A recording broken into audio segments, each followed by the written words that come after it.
Hello everyone, welcome back to my channel. आज हम लोग बात करने वाले हैं अपने पार्ट 2 वीडियो के बारे में, जो है हमारे बच्चों की वृद्धि एवं विकास के ऊपर। बच्चों का वृद्धि विकास के इसका इनिशियल जो इंट्रोडक्शन था हमने वो प्रीवियस वीडियो में कर लिया था। अगर आपने भी वो नहीं देखी है तो kindly do check that video as well, so that आपको आगे की जो वीडियो है उसका कंटेंट का जो बेस है वो समझ में आ जाए। तो हम यहाँ बात करेंगे कि types of changes in development, मतलब आपका जो विकास होता है। हमने पहले वृद्धि और विकास को समझ लिया है, अब विकास जो होता है उसमें किस तरीके के चेंजेस आते हैं, किस तरीके के परिवर्तन आते हैं, इनके बारे में हम बात करेंगे। वृद्धि में तो क्या होता है, हम वृद्धि को नाप लेते हैं लंबाई, चौड़ाई, ऊंचाई और गोलाई के द्वारा। मतलब ये इसके थ्रू हम कह सकते हैं कि बच्चे में वृद्धि हुई है, यानी कि ग्रोथ हुई है इनका। लेकिन विकास जो है वो स्वतः ही होता है, समय के साथ साथ होता है। मतलब विकास को आप ऐसे माप नहीं सकते, इसकी कोई इकाई नहीं होती है, कोई यूनिट के थ्रू कि 1 लीटर है, कि इतना सेंटीमीटर है, कि इतना किलोग्राम है। आप इस तरीके से भाप जो विकास है उसको माप नहीं सकते हैं।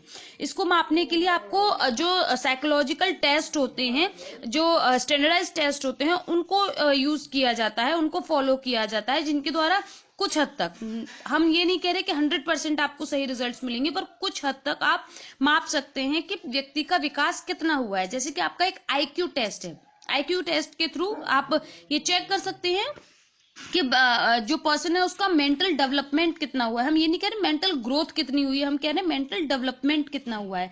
तो ऐसे कुछ साइकोलॉजिकल टेस्ट के थ्रू हम डेवलपमेंट्स को टेस्ट कर सकते हैं।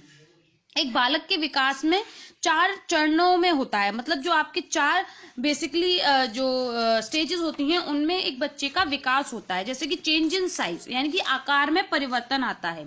आकार में परिवर्तन ये एक फिजिकल चेंज है। उदाहरण के स्वरूप में शरीर के अंगों के भार में परिवर्तन होना। इसे हम कुछ इस प्रकार कह सकते हैं कि एक बच्चे का विकास, उसके साइज में चेंजेस गर्भावस्था से मृत्यु तक आते रहते हैं, जो कि मेमोरी के चेंज में, क्रिएटिविटी के चेंज में, आपकी क्रिटिकल थिंकिंग के, क्रिटिकल इवेल्युएशन के चेंजेस के थ्रू देखे जा सकते हैं। मतलब आपने ग्रोथ तो देख ली कि आपके किस तरीके से आपके हाथ पैरों का विकास हो गया है, लेकिन आप डेवलपमेंट को कैसे देखते हैं कि मेमोरी में चेंज, बच्चा की लर्निंग पावर कैसी हो गई है, या फिर उसकी रिटेंशन पावर, रिकॉलिंग पावर कैसी है, क्रिएटिविटी कैसी है, उसके हाथ के हैंडराइटिंग में चेंजेस आते हैं। आपकी जो क्रिटिकल इवेल्युएशन होता है, आप अगर बच्चे से कहते हैं कि ऐसा करो तो बच्चा कहता है क्यों करें, इससे क्या होगा, ये क्या होता है। तो ये क्रिटिकल इवेल्युएशन जो करता है वो आपके डेवलपमेंट के फेज में आता है।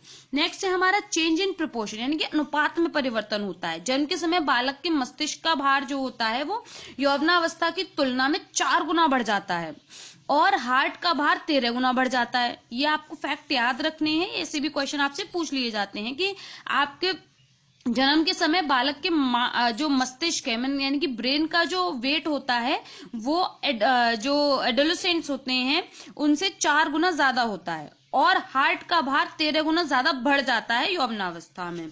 तो इस तरीके से आपके जो प्रोपोर्शंस हैं उनमें भी डेवलपमेंट में चेंजेस होते हैं।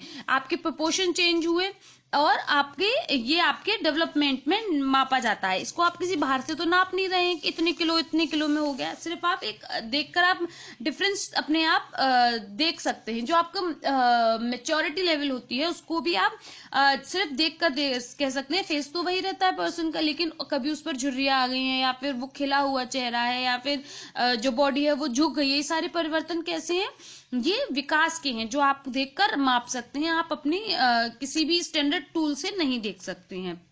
फिर होता है नेक्स्ट पॉइंट हमारे पुराने गुणों का लोप होता है। समय के साथ साथ व्यक्ति के पुराने गुणों का लोप हो जाता है। व्यक्ति में भिन्न भिन्न परिवर्तन आते रहते हैं, जैसे कि टेम्पररी मिल्क टूथ होते हैं वो टूट जाते हैं, और परमानेंट टीथ आते हैं, यानी कि एडल्ट टीथ आते हैं। बैबलिंग स्टॉप हो जाती है, क्लियर स्पीकिंग आ जाती है। स्लोली बच्चा वॉक करना भी शुरू कर देता है। ये क्या है, ये विकास है, ये कोई ग्रोथ नहीं है, ये विकास है कि बच्चा धीरे धीरे चलना सीख रहा है, बोलना सीख रहा है, उसके जो परमानेंट टीथ हैं वो आ रहे हैं। तो इस तरीके से पुराने गुणों का लोप हो जाता है और नए विशिष्ट गुणों का विकास होता है। हमारा 4th पॉइंट, विकास होने पर व्यक्ति में नए गुणों का विकास होना शुरू हो जाता है, जिसमें कई सारे चेंजेस होते हैं। जैसे फिजिकल चीज में आपका जो ब्रेस्ट है उसका साइज बढ़ जाता है, प्यूबिक हेयर आ जाते हैं, वो डेवलप हो जाते हैं, दाढ़ी मूंछ आ जाती हैं आपकी। मॉरल चेंजेस में सच झूठ का अंतर पता चल जाता है, अच्छाई बुराई को पहचानने लगते हैं, गलत का विरोध करना सीख जाते हैं बच्चे। इमोशनल चेंजेस होते हैं कुछ बच्चों में, जैसे कि बच्चा किसी वस्तु से डरता नहीं है, परंतु जैसे जैसे वह बड़ा होने लगता है तो उसको उसकी नॉलेज हो जाती है। जैसे कि कुत्ता काट जाएगा, ये छिपकली है, या फिर अंधेरे में जाकर डर लगता है, या सांप रस्सी को सांप समझ लेता है। तो ये सारी चीजें इमोशनल चेंजेस उसको धीरे धीरे आने लगते हैं, जो कि डेवलपमेंट का हिस्सा है। इसमें उसमें डर का जो इमोशन है वो डेवलप होता है। इस प्रकार बालक में बहुत सारे इमोशंस जो हैं वो डेवलप होते हैं, जो कि टाइम के साथ होते हैं। मेंटल चेंजेस भी कुछ होते हैं, जैसे कि बच्चे का मानसिक विकास होने के कारण वो अपने सोचने का नजरिया बदल देता है, उसको पसंद नापसंद इन सारी चीजों में परिवर्तन आने लगता है। जैसे कि आप चाहते हैं कि बच्चा पढ़े, लेकिन बच्चे को ड्राइंग में इंटरेस्ट है, तो ये मेंटल चेंजेस भी बच्चे में होते रहते हैं। इस तरीके से जो बच्चे का विकास है वो 4 चरणों में होता है, मतलब 4 स्टेप्स फॉलो करते हुए बच्चे का विकास, बच्चा कहें या एक व्यक्ति कहें, उसका विकास होता है। फिर हम बात करते हैं what is the difference between growth and the development. Growth और डेवलपमेंट दोनों ही टर्म साथ में लिए जाते हैं, और कुछ लोग जिन्हें अगर हम कहें लेमैन लैंग्वेज में, वो इनको इंटरचेंजेबली भी यूज करते हैं, but they are completely different from each other. हम इनको इंटरचेंजेबली यूज नहीं कर सकते। जैसे कि अगर हम बात कहें कि ग्रोथ जो है वो एक निश्चित दिशा में नहीं होती है, और जो डेवलपमेंट है वो निश्चित दिशा में होता है। डेवलपमेंट क्यों होता है निश्चित दिशा में? क्योंकि इसमें आपकी या तो सेफेलोकैडुअल आपका प्रिंसिपल फॉलो हो रहा होता है, या फिर प्रॉक्सिमोडिस्टल। इस तरीके से इसको हम कहते हैं कि निश्चित दिशा में होता है। ग्रोथ जो है वो ग्रोथ निश्चित दिशा में नहीं होती है, ये आपकी चौतरफा होती है, मतलब आपका विकास चौतरफा होता है। कोई बच्चा लंबा जल्दी हो जाता है, कोई बच्चा मोटा जल्दी हो जाता है, तो ये ग्रोथ किसी भी प्रकार की हो सकती है। इसका एक ग्रोथ का क्रम अनिश्चित होता है, और डेवलपमेंट का क्रम निश्चित होता है। और फिर जैसे कि आपको बताया, हमें पता है कि जो आपका दिमाग होता है वो एडल्ट से 4 गुना ज्यादा बड़ा होता है अगर शरीर के अनुपात में देखा जाए, तो ये डेवलपमेंट है, ये निश्चित है। और ग्रोथ अनिश्चित है, क्योंकि सेम एज के 2 बच्चों की जो हाइट है वो सेम नहीं होती है, वेट सेम नहीं होता है। फिर है लक्ष्य, मतलब बच्चे का जो ग्रोथ होती है उसके लक्ष्य अनिश्चित होते हैं, क्योंकि उसमें आप जरूरी नहीं है कि 4 साल का बच्चा, हर एक 4 साल का बच्चा आपकी 4 फीट की हाइट को अचीव कर ले, या फिर हर एक 4 साल का बच्चा आपका बास्केटबॉल खेल ले। और जो डेवलपमेंट होता है उसमें ये निश्चित होता है कि आपको इस एज तक आपके ये वाली मतलब ये इन चीजों को आप अचीव कर लेंगे, आपके लक्ष्यों को अचीव कर लेते हैं। फिर है जो ग्रोथ है, इसको नापा जा सकता है, और डेवलपमेंट को नापा नहीं जा सकता है, क्योंकि इसमें हम यूनिट्स को यूज करते हैं, जैसे कि किलोग्राम हो गया, आपका सेंटीमीटर हो गया, आपका फीट्स हो गया, इनसे आप नाप सकते हैं। डेवलपमेंट से आप नाप नहीं सकते। जो आपका ग्रोथ होता है वो बाह्य स्वरूप है, मतलब आपकी बाहर से क्या चेंजेस आ रहे हैं, बाह्य और आंतरिक दोनों होता है, और आपका डेवलपमेंट जो है वो आंतरिक होता है। और अगर हम ग्रोथ को कहें तो एक संकुचित अर्थ है, मतलब एक बहुत ब्रॉड वर्ड ना होकर ये काफी छोटा सा शब्द है, और हमारा जो डेवलपमेंट है वो एक व्यापक अर्थ में यूज किया जाता है। समय के साथ बाद जो विकास है वो रुक जाता है, एक समय के बाद जो विकास नहीं है, ग्रोथ है, वृद्धि है। एक समय के बाद वृद्धि रुक जाती है और विकास जीवन पर्यंत चलता रहता है।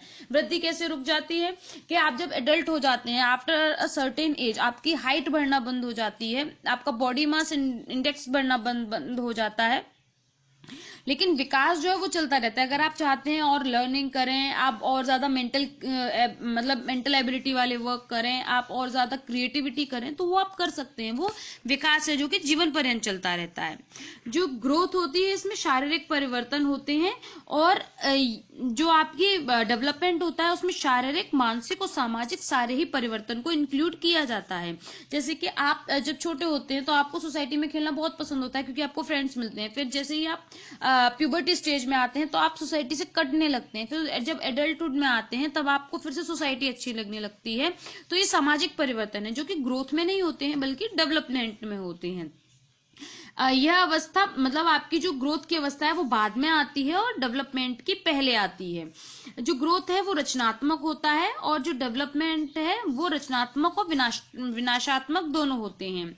आपको अगर ग्रोथ को मेजर करना है तो एंथ्रोपोमेट्रिक टेस्ट के थ्रू आप मेजर कर सकते हैं। अगर आपको डेवलपमेंट यूज करना है तो आपको साइकोलॉजिकल टूल्स जैसे कि IQ टेस्ट को अप्लाई करना होगा। इस तरीके से आप ग्रोथ और डेवलपमेंट में डिफरेंस देख चुके हैं और आपने ये देखा है कि किन स्टेप्स के थ्रू एक बच्चे का विकास होता है। तो यहाँ हमने कवर कर लिया है अपना ग्रोथ और डेवलपमेंट में डिफरेंस। नेक्स्ट वीडियो में हम प्रिंसिपल ऑफ चाइल्ड डेवलपमेंट की बात करेंगे।